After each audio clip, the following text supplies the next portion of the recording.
Boa noite, meus irmãos. Boa noite. Vamos abrir as nossas Bíblias no livro do profeta Obadias, fica no Antigo Testamento. Né? Obadias não é apócrifo, não. Viu? Te brinca assim porque realmente os livros dos profetas menores ali, alguns deles são mais difíceis de achar, né? Obadias é o menor livro do Antigo Testamento, então fica um pouco mais difícil aí, né? E realmente parece que poucas pessoas têm Obadias como seu livro favorito, ou poucas pessoas parecem ler Obadias, né? Mas eu creio que os irmãos, como são crentes, leem sim, né? Graças a Deus. Livro do profeta Obadias, a gente vai ler do versículo de número 5 ao versículo de número 14. Obadias do 5 a 14. Eu farei a leitura, peço aos irmãos que acompanhem. Então diz assim a palavra do Senhor: se viessem a ti ladrões ou roubadores de noite, como estás destruído, não furtariam só o que lhes bastasse? Se a ti viessem os vindimadores, não deixariam pelo menos alguns cachos? Como foram rebuscados os bens de Esaú? Como foram esquadrinhados os seus tesouros escondidos? Todos os teus aliados te levaram para fora dos teus limites. Os que gozam da tua paz te enganaram, prevaleceram contra ti. Os que comem o teu pão puseram armadilhas para os teus pés. Não há em Edom entendimento. Não acontecerá naquele dia, diz o Senhor, que farei perecer os sábios de Edom e o entendimento do monte de Esaú. Os teus valentes, ó Temã, estarão atemorizados, para que do monte de Esaú seja cada um exterminado pela matança. Por causa da violência feita a teu irmão Jacó, cobrir-te-á a vergonha e serás exterminado para sempre. No dia em que, estando tu presente, estranhos lhe levaram os bens, estrangeiros lhe entraram pelas portas e deitaram sortes sobre Jerusalém. Tu mesmo eras um deles. Mas tu não devias ter olhado com prazer para o dia de teu irmão, o dia da sua calamidade, nem ter te alegrado sobre os filhos de Judá no dia da sua ruína, nem ter falado de boca cheia no dia da angústia. Não devias ter entrado pela porta do meu povo no dia da sua calamidade. Tu não devias ter olhado com prazer para o seu mal no dia da sua calamidade, nem ter lançado mão nos seus bens no dia da sua calamidade. Não devias ter parado nas encruzilhadas para exterminar os que escapassem, nem ter entregado os que lhe restassem no dia da sua angústia, ou no dia da angústia, né? Vamos orar? Pai bendito e santo, nós agradecemos a Ti por estarmos aqui presentes, reunidos em Teu nome, para adorarmos o Teu nome, para bendizermos a Ti, Senhor, e ouvirmos o que o Senhor quer nos dizer hoje. Que o Senhor nos abençoe, nos ajude a entendermos a Tua palavra, Pai. Que o Senhor fala conosco neste breve e pequeno livro, mas que é rico no conhecimento de Ti, é rico em transmitir a nós a Tua vontade revelada, Pai. Em nome de Jesus Cristo é que nós oramos. Amém. Meus irmãos, na primeira parte do livro de Obadias, no versículo de 1 a 4, nós vimos lá, né, que o profeta Obadias começa anunciando a mensagem do Senhor, né, a mensagem que o Senhor revela a Obadias, e nós vimos que essa mensagem diz respeito a uma coligação militar que Deus criaria, né, chamando as nações para guerrearem contra Edom, né, os edomitas, nação essa que se orgulhava da sua posição geográfica militar. Lembra que Edom ficava em um local elevado, e aquela localidade ali tornava difícil que Edom fosse uma nação conquistada por exércitos estrangeiros. Então, estrategicamente, militarmente, Edom estava bem, estava seguro. Lembra que a gente falou isso no último sermão que a gente viu aqui, já tem um tempo, né? Mas a ideia de que Edom estava segura ali no seu bem-estar. Ele achava que estava bem, que nada aconteceria com ele. E ele se orgulhava disso, de ter uma defesa ali intransponível, digamos assim.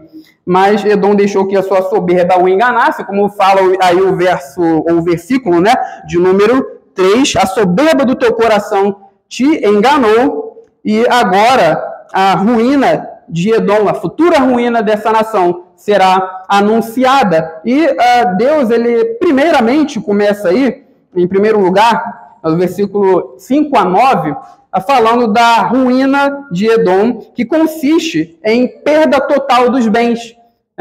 Então, a ruína de Edom consiste, em primeiro lugar, em perder totalmente os seus bens. Então, é a sentença de Deus. Deus já começa aqui dando a sentença da destruição desta nação. Então, no versículo 5 e 6, nós vamos aí a perda total de bens de Edom. E aí, é interessante que o texto, ele vai começar, aí o profeta Obadias, fazendo uma pergunta retórica, né?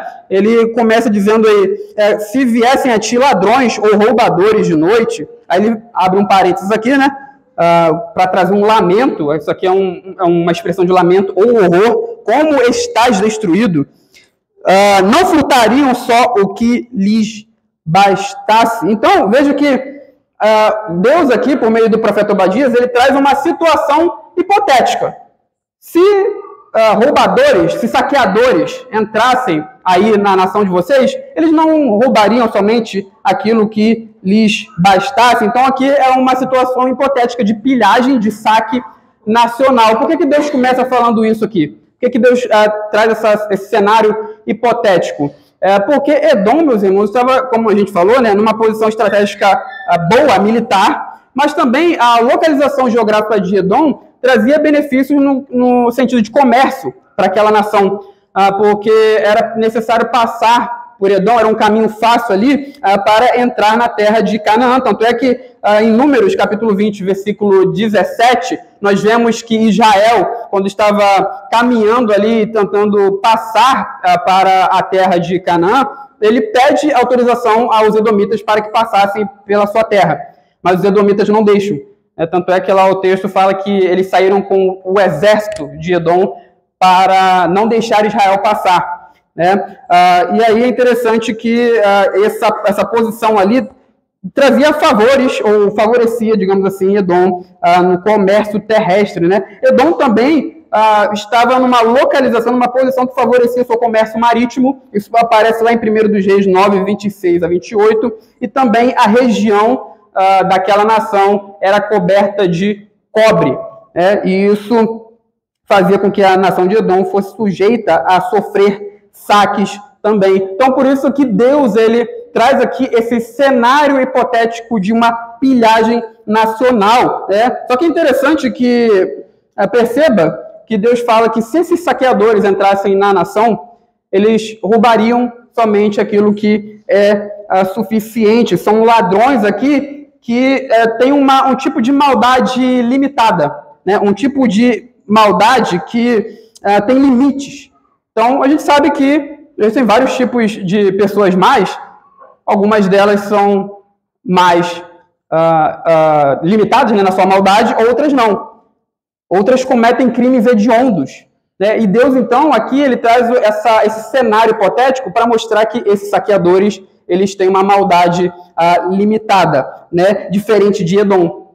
Diferente de Edom, que entrou em Jerusalém, saqueou toda a cidade numa situação de desprezo ali do povo de Deus, e quando o povo de Deus estava completamente arruinado, não tinha como se defender contra os edomitas. E ele dá um outro exemplo também dos vindimadores, Se a ti viessem os vindimadores, não deixariam pelo menos alguns cachos, A ideia de que eles pegam os cachos, mas deixam outros. Então, isso aqui, esse cenário essa situação hipotética é trazido aqui para mostrar o nível hediondo da maldade de Edom. Eles saquearam completamente Jerusalém e agora eles serão saqueados. Versículo 6, como foram rebuscados os bens de Esaú, como foram esquadrinhados os seus tesouros escondidos. Então, veja que O profeta aqui, ele usa esse como, sentido de uma exclamação, né, de horror, de lamento, né? É como se fosse isso. Como foram saqueados os bens de Esaú, como foram esquadrinhados os seus tesouros escondidos. E a ideia aqui, meus irmãos, é que até mesmo aquilo que Edom tinha escondido, os bens que estavam escondidos de Edom, foram levados. A gente conhece muito bem aquelas cenas de filmes onde ladrões entram em casas e eles saem pegando tudo que vem pela frente, tudo que eles veem pela frente, né? Televisão, celular, e outras coisas mais, né? Todo objeto que eles veem, eles tomam para si. Mas, aí, por vezes, eles não se contentam somente em pegar o que está na vista deles. Eles ficam vasculhando, revirando objetos para tomar todos os bens daquela casa. Então, perceba que aqui a ideia é exatamente essa. Deus está falando que, futuramente, né, profetizando, que todos os bens de Edom seriam tomados deles. E, em segundo lugar, a gente viu agora que a perda a ruína de Edom, melhor dizendo, está relacionada, consiste na perda total dos seus bens. Em segundo lugar, a ruína de Edom consiste também na perda dos seus aliados. Isso aparece no versículo de número 7. Né? Todos os teus aliados te levaram para fora dos teus limites. Os que gozam da tua paz te enganaram, prevaleceram contra ti. Os que comem o teu pão puseram armadilhas para teus pés. Não há em Edom entendimento. Então perceba que aqui o versículo 7 fornece uma identificação mais detalhada desses saqueadores que tomariam os bens de Edom. Esses saqueadores eram amigos, eram aliados dos edomitas. Então eles são identificados aqui como aliados. Em hebraico, é interessante que o texto ele traz homens da tua aliança, né? A ideia de que essas pessoas estavam aliançadas com os edomitas. Além disso, fala aqui que são homens da tua paz, né? Os que gozam da tua paz, literalmente no hebraico os homens da tua paz, ou seja, aqueles com quem vocês têm paz. E também fala daqueles que comem dos pães ou do teu pão, né? A ideia de uma relação amigável, de aliança também. É interessante isso, né? Porque no nosso contexto, quando a gente come com alguém à mesa, tem lá a sua importância, mas não é igual no mundo antigo. Na época aqui, bíblica, comer com alguém ou comer do pão de alguém tinha um significado bem maior. A ideia de que você é um amigo próximo daquela pessoa, tem uma aliança, um pacto. Se a gente vê na Bíblia em vários textos, né? Abrão, ela dizendo, se encontra lá com Melquisedeque, em Gênesis capítulo 14, versículo 18, Melquisedeque sai a ele, né, com pão e vinho, a ideia de que ele está sendo pacífico ali com Abrão. Jacó também e Labão comem juntos, lá em Gênesis 31, 51 a 54, e também os anciãos de Israel comem diante de Yahvé, comem diante de Deus. Lá em Êxodo 24, 11, naquele cenário ali de uma formalização de aliança mesmo, quando Deus está presente no Monte Sinai. Então, os inimigos de Edom tinham com ele uma aliança, existia uma amizade entre Edom e esses saqueadores, mas agora eles se tornariam inimigos dos edomitas. E a ideia é que também essas pessoas trairiam, né, Edom. Tanto é que fala aí que das armadilhas que eles colocaram para os pés deles. Então a ideia de traição. Então veja a completa ruína de Edom por causa daquilo que eles fizeram contra o povo de Deus. Eles perderiam os seus bens, eles seriam traídos pelos seus aliados. E traição é uma coisa terrível, não é verdade? A gente conhece pessoas que entram em estado de profunda decadência e depressão porque são traídos pelos seus amigos, pelo seu cônjuge. Isso acaba com a pessoa, né? Com o psicológico das pessoas. Então, Edom sofreria disso aqui também. Deus faria com que toda injustiça que eles cometeram contra o povo de Deus caísse sobre a sua cabeça. E aí, é interessante, meus irmãos, que a ruína de Edom continua, e também consiste na perda dos sábios e valentes. Então, essa parte aqui, ela começa novamente com uma pergunta retórica, né? O versículo 8 e 9, para chamar a nossa atenção aí para essa ruína de Edom. Não acontecerá naquele dia, diz o Senhor, que farei perecer os sábios de Edom e o entendimento do monte de Esaú. Os teus valentes, ó Temã, estarão atemorizados, para que do monte de Esaú seja cada um exterminado pela matança. Então veja que agora Edom perderá os seus sábios e os seus valentes. E por que Edom vai perder os seus sábios, né? É interessante que na Bíblia, Edom é por várias vezes descrito como uma nação que possui sabedoria, uma nação que possui pessoas sábias. Alguns textos bíblicos elogiam a sabedoria dos outros povos, os egípcios, por exemplo, e Edom está entre esse povo que tem sua sabedoria elogiada.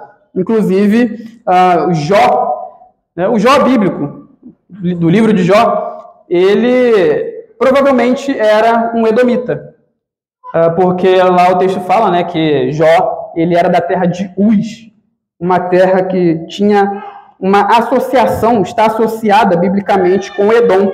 Isso aparece lá em Lamentações 4, 21. E um dos amigos de Jó, ele faz o temanita, era de um clã edomita.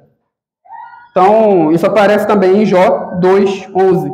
E lembra que a gente leu aqui sobre Temã, né? Versículo de número 9, os teus valentes, ó Temã. Temã, que é um sinônimo para Edom. Tá? Então, Esaú, Edom, Temã são nomes diferentes que se referem à mesma nação, ao mesmo grupo étnico, né? Então, a Edom era conhecida pela sua sabedoria, que Deus tiraria. Deus tiraria os sábios de Edom. E qual que é o prejuízo? Qual que é o prejuízo de se perder sábios na época bíblica? Na nossa época, né, nos nossos tempos, nós temos os sábios aí. Pessoas cultas, pessoas intelectuais, escritores, pessoas que têm lá sua influência na sociedade, né? Mas não tem tanta influência assim. São pessoas que, se morressem hoje, se os sábios, se os intelectuais no Brasil, não são muitos, né, infelizmente, mas se eles morressem hoje, talvez não fariam tanta diferença na nossa sociedade, porque tem pouca influência. Hoje em dia, o que influencia mais são os músicos, né, os artistas. Infelizmente, né, porque a nossa sociedade está como está, também por causa desse tipo de influência. Então, os músicos influenciam aí, né? Com as suas letras, muitas letras ruins. Os sábios têm menos influência, os intelectuais, os filósofos. Então, se eles partissem hoje, faria tanta diferença na nossa sociedade. Mas na época bíblica isso tinha diferença. Porque os sábios eles tinham uma posição importante socialmente falando, né? É interessante que em Israel, os sábios eles são figuras muito importantes na corte real e também na sociedade. Tanto é que alguns textos bíblicos vão colocar os sábios como líderes, tendo autoridade do lado de profetas e sacerdotes. Isso aparece lá em Jeremias 18, 18 e Ezequiel 7, 26. Por vezes Deus fala que ele vai destruir os sacerdotes, os profetas, e vai tirar o conselho dos sábios. A gente encontra isso nos livros proféticos, né? Então, a ideia de que os sábios estão sendo colocados ali como líderes, tendo uma posição de autoridade do lado desses outros ofícios, né? Que é o profeta e também sacerdote. Então, os sábios, meus irmãos, em Israel, também nas sociedades antigas, eles davam conselhos aos reis, né? Ajudavam os reis a tomarem decisões sábias, e é por isso que perder essas pessoas, perder os sábios, era a mesma coisa que arruinar uma nação, porque decisões mais seriam tomadas, né, e isso destruiria uma sociedade, né?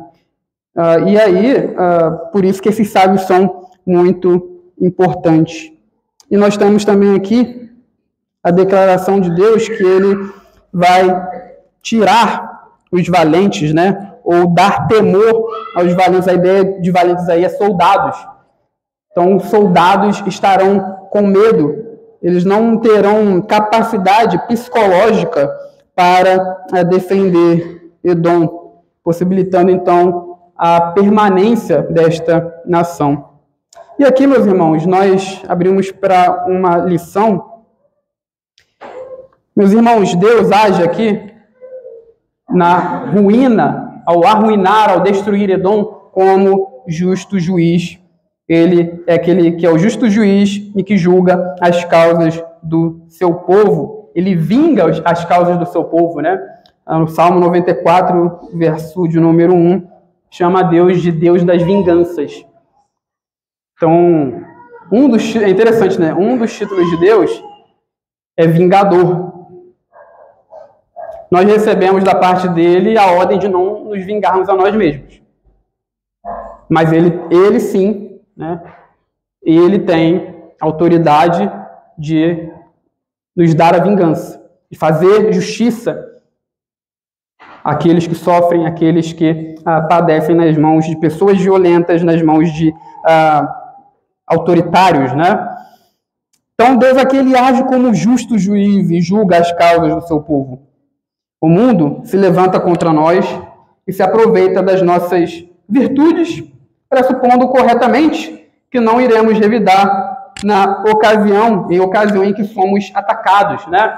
As pessoas, às vezes, se aproveitam dos crentes porque nós somos um povo pacífico.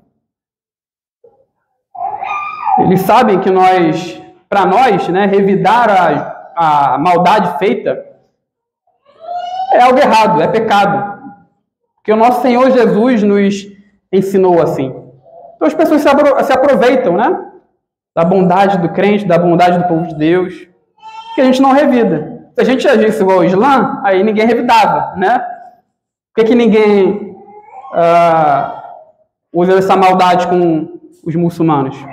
Porque sabe que aquele povo é doido, né? E vai revidar. Mas conosco não, né? Eles se aproveitam. Eles são crentes, né? Eles não vão fazer nada para se vingar. E guiados por esse princípio, eles então praticam todo tipo de maldade contra nós, mas ignoram para a sua própria destruição que existe um vingador. Deus age como o nosso vingador, ou seja, ele julga a nossa causa quando é justo assim fazer, retribuindo aos ímpios o mal que fazem contra nós. O Novo Testamento fala de Jesus como o vingador, o nosso vingador, aquele que retribuirá ao mundo todas as tribulações com as quais eles nos atribulam. Em 2 Tessalonicenses, vamos lá? 2 Tessalonicenses, capítulo 1, 6 a 10. Segunda Epístola de Paulo aos Tessalonicenses, capítulo 1, 6 a 10. É um texto que fala da vingança de Deus, da vingança do Senhor contra os adversários do seu povo.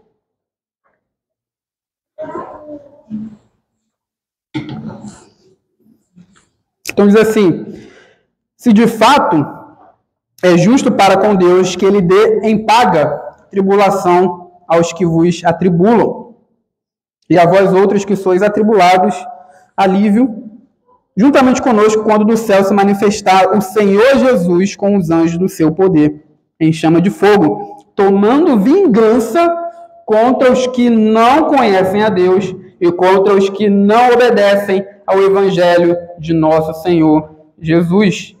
Estes sofrerão penalidade de eterna destruição, banidos da face do Senhor e da glória do seu poder, quando vier para ser glorificado nos seus santos e ser admirado em todos os que creram naquele dia, porquanto foi crido entre vós o nosso testemunho. Então veja, Deus trará tribulação a nós que somos atribulados. Ele julgará o mundo julgará também os nossos inimigos espirituais, né? Satanás com suas hostes. É interessante, né, meus irmãos, que o Novo Testamento, a gente está falando aqui de Obadias, de Edom, do juízo de Deus sobre Edom. O Novo Testamento apresenta ainda essa maldade de Edom contra o povo de Deus, né? Lembra que Herodes era da Idumeia, que é Edom. E lembra quem Herodes perseguiu? Nosso Senhor Jesus Cristo. O livro de Apocalipse, provavelmente lá quando fala do dragão vermelho, lá no capítulo 12 de Apocalipse, né? Lembra que aquilo ali é uma figura, tá? É simbólico. Não quer dizer que Satanás tem uma forma de dragão, tá? Aquilo ali é simbólico. Mas é colocado ali para mostrar esse lado terrível, essa ideia terrível de Satanás, né? Do adversário das nossas almas. E ele aparece ali como aquele dragão vermelho. E alguns estudiosos entendem que ali, por trás daquilo, também está associado a Edom. Lembra que Edom significa vermelho. E lá o dragão, que persegue o Satanás, né, que é o dragão, ele persegue o nosso Senhor Jesus Cristo. Então a ideia de Satanás, Edom, né, as duas coisas mescladas. Para falar dessa maldade, dessa ideia de que o mundo persegue ao Senhor Jesus Cristo e persegue também os crentes, perseguem a igreja. Mas chegará o dia em que o nosso Senhor trará justiça, fará justiça e vingará todos os seus santos, vingará o seu povo, dará justiça a todos aqueles que perseguem a igreja de Cristo. Essa é a nossa esperança. E o texto continua. Aí a parte 2 do sermão e do texto vai falar sobre o motivo da ruína de Edom. Isso vai do versículo 10 ao versículo de número 14. Versículo 10 ao 14. E aí nesse trecho, meus irmãos, a profecia aí, ela toma um formato de um oráculo de acusação. A profecia bíblica, ela tem essa forma também, a ideia de acusação. É como se Deus chamasse o criminoso ao tribunal e ele colocasse ali diante dele os seus erros, os seus pecados, o crime que ele cometeu. Então, veja que até agora Deus não falou qual que é o pecado de Edom, né? Não falou exatamente qual que é o pecado de Edom. Ele só trouxe aqui o juízo. A gente sabe qual que é o pecado de Edom, mas lembra aqui que para quem está ouvindo não sabe ainda, não foi proferido isso ainda, tá? Não foi dito explicitamente. Mas agora a acusação, o pecado será manifestado, né? O pecado de Edom. E é interessante que foi tão grave o que Edom fez que primeiro Deus julgou e agora ele vai mostrar a causa, né? Então Deus não julga sem motivo. Versículo de número 10. Por causa da violência feita a teu irmão Jacó, cobrir-te-á a vergonha e serás exterminado para sempre. Então veja aí que o elemento primário que causará a queda de Edom é sua violência contra o seu irmão Jacó. E aqui a ideia de violência é um termo no hebraico que pode significar várias coisas. Pode ser impiedade ou abuso sexual, né? Estupro, pode ser também assassinato. No caso aqui, Obadias tem em vista a violência física contra o povo de Deus, e essa violência física tem a ver com tomar os bens de Jerusalém, ou de Judá. Isso aparece no versículo de número 11, 13 e 14. Veja aí, no dia em que, estando tu presente, lhe levaram os bens, né? E Edom também estava entre eles. Isso no final do versículo 11. Versículo 13. Lá no final, né? Nem tu não deverias ter lançado mão nos seus bens no dia da sua calamidade. E versículo de número 14. Não devias ter parado nas encruzilhadas para exterminar os que escapassem. Então, está falando aí de violência física. Mas também, a ideia aqui é de violência psicológica. Tá? E por quê? Nos versículos de 12 a 13, vai mostrar aí que os edomitas fizeram coisas que seriam descritas, né? ou consideradas violência psicológica contra o povo de Deus. Veja que eles olham com prazer para a ruína de Jacó. Eles falam, eles se alegram, né? Contra ou sobre os filhos de Judá. Eles falam de boca cheia, né? No dia da sua angústia. Então veja que tudo isso tem a ver com a violência psicológica, né? E aí é interessante que o grau dessa maldade, o grau dessa maldade violenta que eles fizeram aqui, também aparece no fato de que tudo isso foi praticado contra o seu irmão Jacó. Então veja que Jacó aqui, lembra que é outro nome para Israel, né? Mas é interessante que o Obadias, ele chama aqui Jacó de irmão de Esaú. Ele faz questão de lembrar disso. Lembra que Edom veio de Esaú, né? Edom veio de Esaú, filho de Isaac. E Jacó também, né? No caso, Israel veio de Jacó, filho de Isaac. Então, as duas nações eram parentes próximos. Então, o crime aqui que Edom praticou não foi algo feito, uma maldade feita contra uma nação distante, com quem eles nem tinham relação ou parentesco. Não foi com vizinhos próximos ali a eles, foi contra o seu irmão, né? E claro que crimes, maldades cometidas contra familiares são maldades mais graves, né? São coisas que chocam mais. Se um homem na rua aí matar outro homem, é chocante. É algo chocante. Mas se um irmão matar outro, é mais chocante ainda. É mais hediondo ainda. É mais grave. Então, isso aqui, essa ideia ou essa expressão aqui, seu irmão, é trazida para mostrar a gravidade, o crime hediondo desta nação violenta. E aí o texto termina falando que eles serão cobertos de vergonha. Edom, que foi a nação que estava coberta de orgulho, porque eles se gloriavam da sua segurança, eles se orgulhavam disso, agora será coberta de vergonha e será também exterminada para sempre. Aqui Deus dá a sentença definitiva contra Edom. Meus irmãos, o nosso texto fala dessa maldade terrível que os edomitas praticaram contra Judá.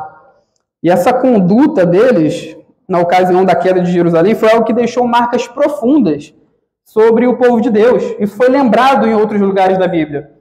No Salmo 137, versículo de número 7, nós encontramos um texto ali, de um salmo que foi feito no período do exílio babilônico, e o salmista, orando ali, pedindo para que Deus fizesse justiça, ele fala: Senhor, lembra-te dos filhos de Edom, lembra dos edomitas.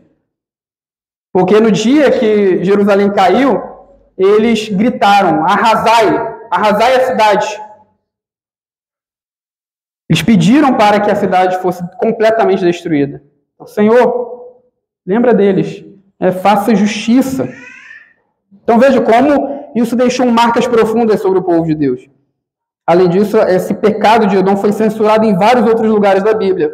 Em Ezequiel 25, 12 a 14, em Ezequiel 35, em Ezequiel 36, versículo 5, Lamentações 4, 21, 22. Isso se deve à profunda marca que Edom deixou no povo de Deus. E a violência, meus irmãos, é exatamente oposta ao amor familiar. Infelizmente, tipos de violência semelhantes a essa dos edomitas estão presentes em várias igrejas. Por exemplo, quando líderes religiosos usam todos os tipos de artimanhas possíveis para extorquir suas ovelhas, fazendo promessas que não convêm, promessas que Deus não faz na Bíblia. Dá tanto que você vai ter o que você quer. Isso também tem a ver com a ganância das pessoas, né? Mas os líderes têm mais responsabilidade. Eles serão mais cobrados, né, por Deus. E eles extorquem o dinheiro das pessoas, fazendo promessas que a Bíblia não faz, que Deus não faz na sua palavra, né? É como se eles saqueassem mesmo as pessoas. Ou quando também, né, essa violência é praticada, quando ovelhas são abusadas no contexto da igreja, e infelizmente nada é feito para ajudá-las, né? Por vezes nós somos omissos, igrejas são omissas nesse sentido. E a violência psicológica é um tipo de violência que ímpios se valem para atacar o povo de Deus. É interessante isso, né, que nós encontramos na Bíblia, esse tipo de violência psicológica sendo usada por ímpios para atacar Israel, para atacar os judeus. Isso aparece lá em Neemias capítulo 2, 19 e também em Neemias 4, 1 a 13. Os povos vizinhos ali, né, em Jerusalém, quando eles voltaram do exílio, eles começam a zombar deles, escarnecer, quando eles estavam lá construindo os muros de Jerusalém.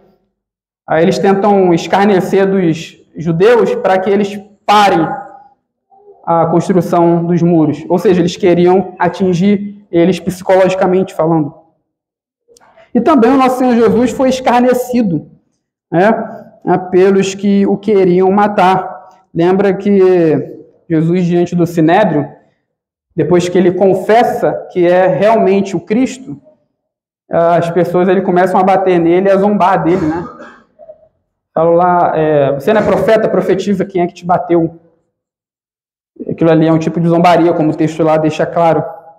E muitas igrejas, infelizmente, membros de igrejas cometem violência psicológica quando membros se juntam para desmoralizar um outro membro da igreja, para fazer acusações infundadas, acusações que a pessoa não tem nem condição, às vezes, de se defender, né, para zombar. Por vezes a gente vê, isso acontece muito em retiro, né? Brincadeira de mau gosto, colocando apelido no outro, chamando de coisas terríveis que deixam uma pessoa mal, porque atingem psicologicamente, atinge a cabeça da pessoa. Então, é interessante também que esse tipo de violência psicológica é praticado quando há cobrança demasiada sobre os membros de uma comunidade, né? Às vezes, alguém que está discipulando outro cristão começa a fazer cobranças ao discipulado que não é hora de fazer, né? Exigir um nível de piedade para alguém que está chegando agora na igreja. E é um tipo de abuso, um tipo de violência psicológica também. Mas esse tipo de coisa, esses exemplos que eu dei aqui, eles não devem existir no ambiente familiar da igreja. Lembra que a igreja é a família de Deus. Nós somos adotados por Deus em Cristo Jesus. Nós somos irmãos uns dos outros, né? E Edom aqui, ele praticou violência contra o seu irmão. É claro que nós não somos irmãos uns dos outros no mesmo sentido que Edom era parente e irmão de Israel. Mas eles eram irmãos. Nós também somos irmãos, em outro sentido, mas somos. E mesmo que seja outro sentido, nós temos responsabilidades uns com os outros. O amor fraternal deve estar no nosso meio, deve estar entre nós. Então, no nosso ambiente não pode ter espaço para existir qualquer tipo de violência nesse sentido, principalmente, como é mais comum, a violência psicológica contra os membros da igreja. Versículo de número 11 a 14, aí o final, e agora vem uma explicação mais detalhada do que torna Edom culpado. Vamos ler aí, versículo 11 a 14. Então, leiamos. No dia em que, estando eu estou presente, estranhos lhe levaram os bens. E estrangeiros lhe entraram pelas portas e deitaram sorte sobre Jerusalém. Tu mesmo eras um deles. Mas tu não devias ter olhado com prazer para o dia de teu irmão, o dia da sua calamidade. Nem ter te alegrado sobre os filhos de Judá, no dia da sua ruína, nem ter falado de boca cheia no dia da angústia. Não devias ter entrado pela porta do teu povo no dia da sua calamidade. Tu não devias ter olhado com prazer para o seu mal no dia da sua calamidade, nem ter lançado mão dos seus bens no dia da sua calamidade. Não devias ter parado nas encruzilhadas para exterminar os que escapassem, nem ter entregado os que lhe restassem no dia da angústia. Então perceba aí que a maldade ou a culpa do crime de Edom se encontra primeiramente na sua omissão silenciosa, né, ou na sua cumplicidade, melhor dizendo, silenciosa, porque estrangeiros entram pelas portas de Jerusalém, levam os bens, e aqui o texto do versículo de número 11 fala que eles estavam presentes, né, no dia em que, estando tu presente, ou seja, você estava lá, você testemunhou tudo aquilo, você viu, e você não fez nada. Então a ideia de que você foi cúmplice daquele crime, um cúmplice silencioso. E aquele ditado, né, que quem cala consente. Foi assim que Edom agiu. Então, o crime de Edom está nisso também, né? Mas, além disso, os edomitas, eles participaram também de tudo aquilo que os babilônicos, né, os caldeus, fizeram contra Jerusalém. Então, diz aí, ó, no dia que estão tu presente, estranhos lhe levaram os bens, estrangeiros lhe entraram pelas portas e deitaram sortes sobre Jerusalém. Tu mesmo eras um deles. Então, a ideia de que esses estrangeiros, que eram os caldeus, eles tomaram as posses dos moradores de Jerusalém, lançaram sortes, né? A ideia de lançar sorte ali, eles usavam uma pedrinha, né? Que eles jogavam, e a pedrinha, ela tinha a ideia ali de dar respostas, melhor dizendo, para perguntas de natureza sim ou não, né? Então, por vezes eles perguntavam à divindade, uma pergunta simples, cuja resposta era sim ou não, ele jogava a pedrinha ali, né? Então, provavelmente, eles fizeram isso aqui também. Eles distribuíram os bens dos moradores de Jerusalém através desse lançamento de sortes. Então, eles lançavam a sorte. O que a divindade, que não existe, né? A divindade deles falavam, sim ou não, aí eles distribuíam os bens entre os saqueadores. E Edom estava entre eles, né? Então tem uma acusação bem direta aqui, né? Tu mesmo eras um deles. Então a acusação de Deus aumenta mais ainda e a justiça do veredito de Deus para a destruição de Edom é evidenciada aqui. E aí o versículo de número 12 a 14 mostra aí como Edom agiu no sentido de vibrar, de se alegrar, de ter prazer em tudo aquilo que eles estavam presenciando, em toda a ruína do povo de Deus. É como se tivessem fogos na época, eles soltavam também, né? Estavam vibrando, isso mesmo.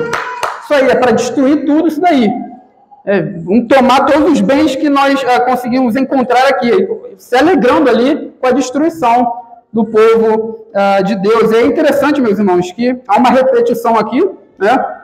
Não devias, aparece várias vezes, né? Mas tu não devias. E aí fala aí, não devias no versículo 12, versículo 13, versículo 14. Então a ideia aí é de que Edom tinha uma responsabilidade para com seu irmão.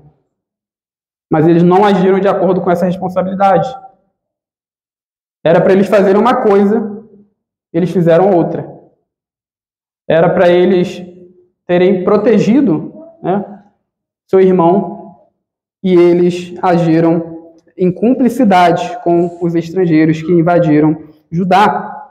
Além disso, também mostra uma repetição da alegria, do prazer deles, da vibração deles quando Judá cai.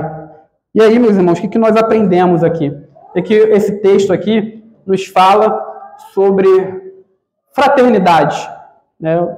Esse texto tem a ver com isso, com amor fraternal, por causa dessa relação entre Jacó e Esaú, né? E da maneira amar como Esaú, Edom, Temã, agiu contra Judá. Fraternidade cristã, meus irmãos, coloca sobre os nossos ombros responsabilidades familiares para com o povo de Deus, em especial para com a nossa igreja local, né?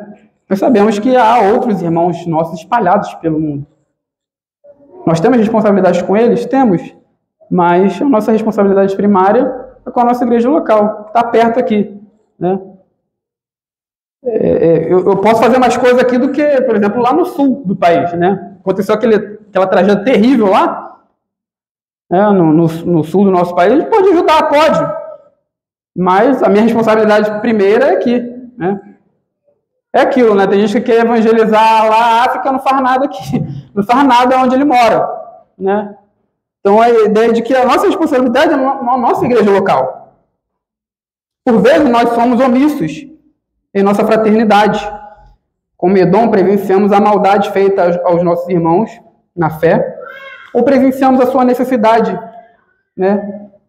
Por vezes nossos irmãos precisam da nossa ajuda, mas ao invés de nós agirmos em favor deles, nós somos omissos, nós não fazemos nada. E a gente, né, fala, né? Ah, deixa que a igreja vai ajudar ele. Um irmão aqui precisando de ajuda, e eu fico sabendo, eu podendo ajudar, eu vou lá e falo, a igreja vai ajudar ele, sendo que você faz parte da igreja, né? A igreja não é uma entidade cósmica, etérea, né? Você faz parte, você monta, digamos assim, né? Como membro da igreja, esse corpo. E aí o nosso texto falou da omissão aqui. Você estava presente, Edom, você não fez nada. Na verdade, você foi errado e cúmplice. E nós, por vezes, somos omissos na nossa responsabilidade fraterna, o nosso amor fraternal. Até porque é bem mais fácil, né? É bem mais cômodo ser omisso, que ter que ajudar requer esforço nosso, ter que dar tempo. Deixa que a igreja, né? Deixa que a igreja vai fazer. Sendo que a igreja, né, nós fazemos parte dela.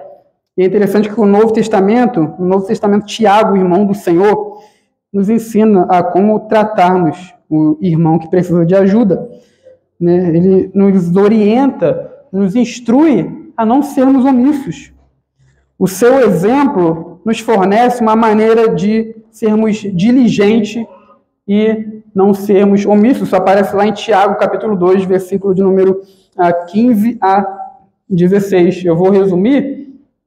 Tiago, ele fala lá, né, que se você vê um irmão que precisa de um cobertor, né, precisa de alimento, e você, sabendo disso, podendo ajudar, não faz nada, você chega e fala assim, valeu, vai em paz, né, Deus te abençoe. Essa fé tua é uma fé morta, né, uma fé que não salva, diz lá Tiago. E por vezes nós fazemos isso. Nós sabemos das necessidades, a gente fala, Deus te abençoe. Eu vou orar por você. Orar é necessário, né? Mas se você pode ajudar, então coloque a mão na massa. É isso que Tiago nos instrui a fazer. A responsabilidade fraternal também nos chama a sermos compassivos com as tragédias que abatem nossos irmãos, mesmo quando temos desavenças que precisam ser resolvidas. Edom se alegrou com toda a ruína de Judá. Por vezes nós vemos irmãos que têm desavenças um com o outro, e uma daquelas pessoas que tem desavença acaba sofrendo uma tragédia, né? Ou perdendo emprego, a ruína cai sobre ela, e o outro se alegra com isso, age como Edom agiu. O que esse texto nos mostra, nos aponta a fazer, é que nós devemos ser compassivos com os nossos irmãos que são abatidos pelo Senhor. Estão em momento de tristeza, quando eles perdem seus bens, por exemplo. Em vez de nós comemorarmos, precisamos ter empatia e sermos movidos a chorar com os que choram. Então, meus irmãos, que Deus nos dê a graça de termos esse amor fraternal, o mesmo amor que houve em nosso Senhor Jesus para conosco. A Bíblia fala que nosso Senhor Jesus é o nosso irmão, né? O autor da Epístola aos Hebreus fala que ele é o primogênito entre muitos irmãos. É aquele que ama verdadeiramente, é aquele que nos suporta, né, em nossas fraquezas, mesmo nós falhando contra ele várias e várias vezes, ele continua tendo esse amor fraterno, esse amor de irmão para conosco. Esse amor que deve nos mover também a agir e a amar os nossos irmãos em Cristo, que são membros da nossa igreja local. Que Deus nos abençoe e nos ajude a demonstrar esse amor também. Amém.